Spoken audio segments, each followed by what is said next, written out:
প্রণাম। ঠাকুর রামকৃষ্ণ পরমহংস দেবের অর্থাৎ রামকৃষ্ণ মিশনের একজন ভক্ত শিষ্য। তিনি আজকে খুবই বহুল প্রচলিত একজন ব্যক্তিত্ব। তিনি হচ্ছেন স্বামী সর্বপ্রিয়ানন্দ। তিনি একটি সভায় রামকৃষ্ণ মিশনে বক্তৃতার সময় বলেছিলেন, কি বলেছিলেন তার কিছুটা অংশ আমি আপনাদের সামনে তুলে ধরার চেষ্টা করছি।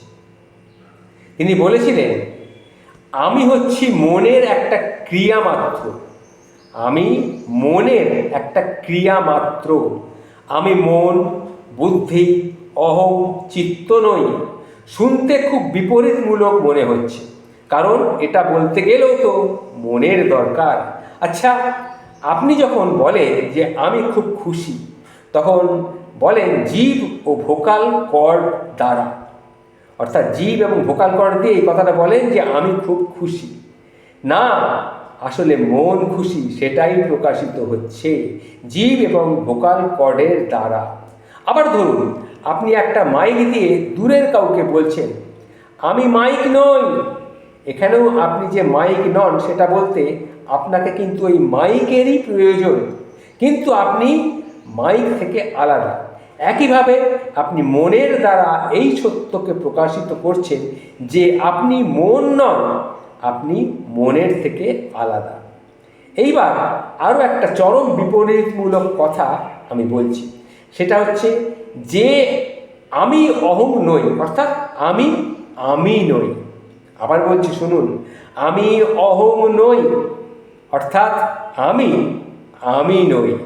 চোখ বন্ধ করে আমি বেশ আমি এই ভাবটা অনুভব করতে পারি, আর যেহেতু এটা অনুভব করা যাচ্ছে, সুতরাং এটা আমি হতে পারে না।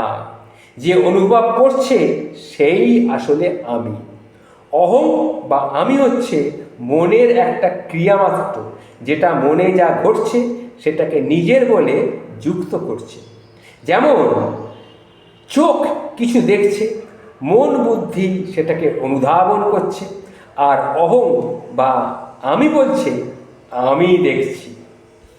শুদ্ধ চৈতন্যকে জানা যায় না, তবে পয়েন্ট করা যায়। সর্বশেষ যাকে জানা যায় সে প্রতিবিম্বিত চৈতন্য। চৈতন্য প্রতিবিম্বিত হয় মনের ওপর। তাই আমি চৈতন্য এটি অনুভব করার জন্যে মনের শুদ্ধিকরণ করা কিন্তু বিশেষ প্রয়োজন। মনকে শান্ত না করলে প্রতিবিম্বকে দেখা যায় না।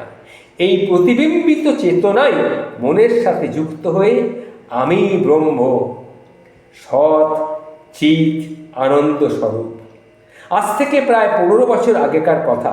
গঙ্গোত্রীর কাছে এক বৃদ্ধ সাধুর কাছে আমরা কয়েকজন সন্ন্যাসী প্রায়ই যেতাম। তিনি বিকেলের দিকে আধ ঘন্টাটা আমাদের অষ্টবক্র পড়াতেন। এইরকমই একদিন বই হাতে বসে আছেন, সামনে আমরাও বসা। হঠাৎ বললেন, মহারাজ, এ সবই অষ্টবক্রের শোকগুলি আসলে এক একটা অস্ত্র। আপনার হাতে তরবারি ধরা, অথচ শত্রুপক্ষের কাছে মার খেয়ে কাঁদতে কাঁদতে আপনি ফিরে আসছেন। এর অর্থ একটা আছে, বলুন তো কি? এই সাধুর কথা মতো ভেবে দেখুন, জ্ঞান, আত্মজ্ঞানের এমন ক্ষুরধার অস্ত্র আমাদের সবার কাছেই আছে, অথচ তা সত্ত্বেও ভয়, উদ্বেগ, এইসব শত্রুরা আমাদের প্রতিনিয়ত আঘাত করেই চলেছে, আর আমরা কেঁদে কেঁদে মরছি। আমরা কি এতটাই দুর্বল? আমাদের মধ্যে অন্তত জ্ঞানের ঐশ্বর্য বর্তমান। আমাদের মধ্যে অনন্ত জ্ঞানের ঐশ্বর্য কিন্তু বর্তমান, এবং বহিঃশক্তির বিরুদ্ধে এই জ্ঞান আমাদের সকলের হাতিয়ার। ঈশ্বর স্বয়ং সবচাইতে বড় অস্ত্র আমাদের প্রতিরক্ষার। প্রণাম স্বামীজি, প্রণাম।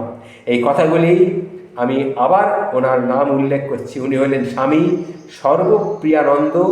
কোনো একটি কথা প্রসঙ্গে কোনো একটি রামকৃষ্ণ মিশনে কথাগুলি বলেছিলেন। আমি সেই কথাগুলি শুনেছিলাম। শোনার পর যতটা পারলাম আপনাদের সামনে আমি তুলে ধরার চেষ্টা করলাম। ভালো থাকবেন। প্রণাম ভক্তগণ, প্রণাম। ভালো থাকবেন। প্রণাম।